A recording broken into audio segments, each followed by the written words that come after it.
Hello, thank you for tuning in for this week's Job Talk.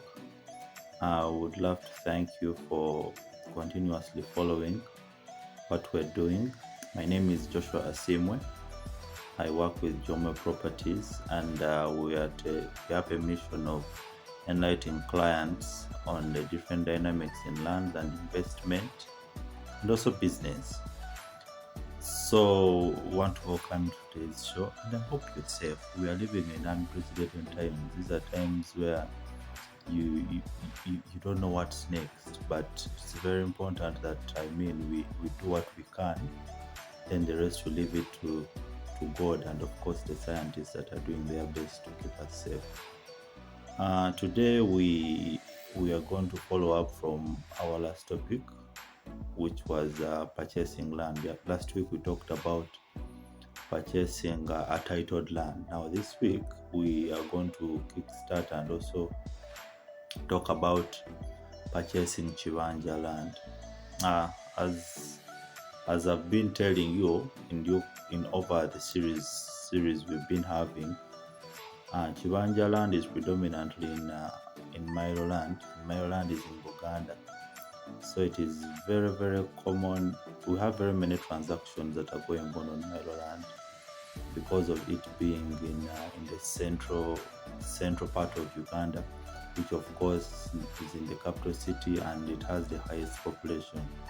So by default, it definitely is very popular, and it's very important for people to understand how to go about it. So as we have been talking of what what Kibanja is, Kibanja land is a form of land where a Kibanja holder has equitable rights to possess the land, but to transfer the land they need permission from the registered owner. And I think I talked about the registered owner in our previous series. Those who may not understand what we're talking about, please watch the previous shows we've been having. So today we're going to talk about on what procedures do we take to purchase Kibanja or Kibanja land. So number one, let us assume we have identified a piece of land that we want to buy, and we have seen it, we have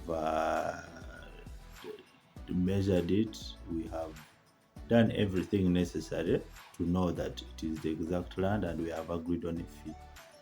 So the first thing you do, you need to know the area LC. The area LC, those are the local government representative on the village, at village level. Why do we want the LC? The LC helps, first of all, acts as a witness on the purchase of that land that you're trying to buy, and it can be used for reference in the future. Secondly, the LC has his preview or his preview to knowing all the tenants, all the landowners in that area. So at least we use that as an advantage to try and avoid any kind of fraud that could be in the transaction. And that LC also will help identify the landowner.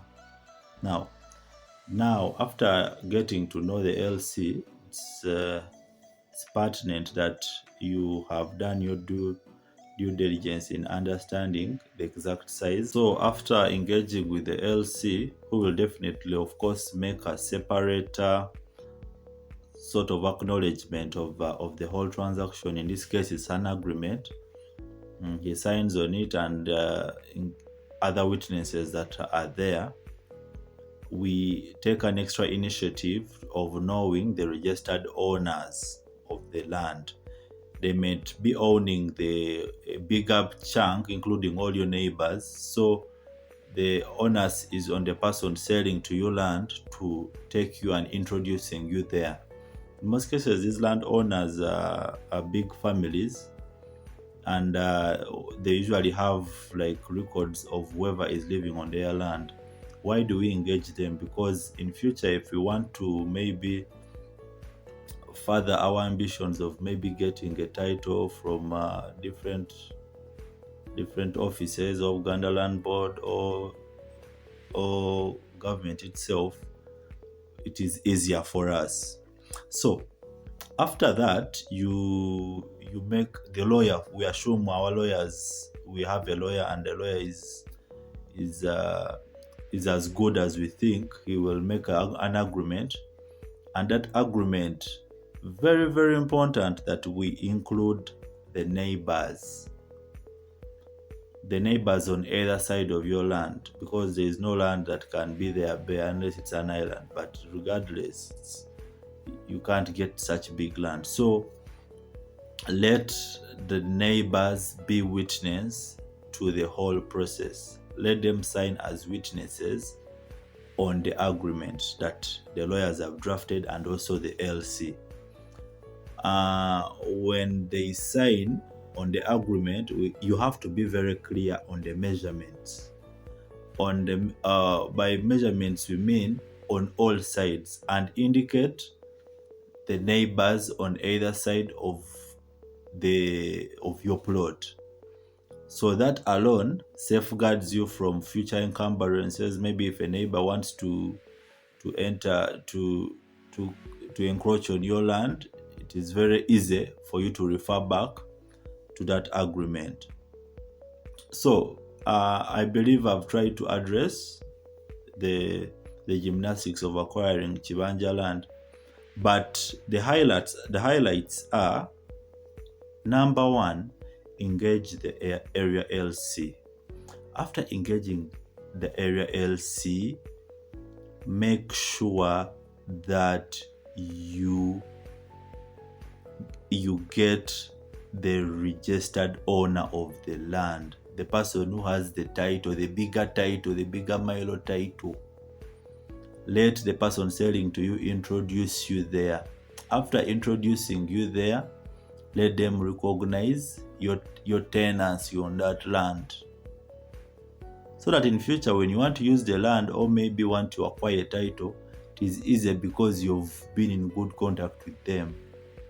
Thirdly, make sure the neighbors of that land are a part and parcel of the agreement, and have two agreements: an agreement from your lawyer drafted, and also the agreement, the local council agreement. Those are very important to making sure that you try and limit any kind of fraud on that land. Thank you for watching this week's show. I hope we have helped you understand the dynamics of acquiring Kibanja land. Please tune in next week as we discuss the modalities of how to acquire a lease from Uganda Land Board and other avenues on where people can get leasehold land. Please stay safe, mask up, only move when you need or when you must. And remember, when you invest with Jomwe, you have made the smart choice. See you next week, and God bless. I wish you good luck. For more information, contact us on the contacts on your screen, or visit us at Ave Maria Building on Bahai Road, opposite Kampala Quality Primary School.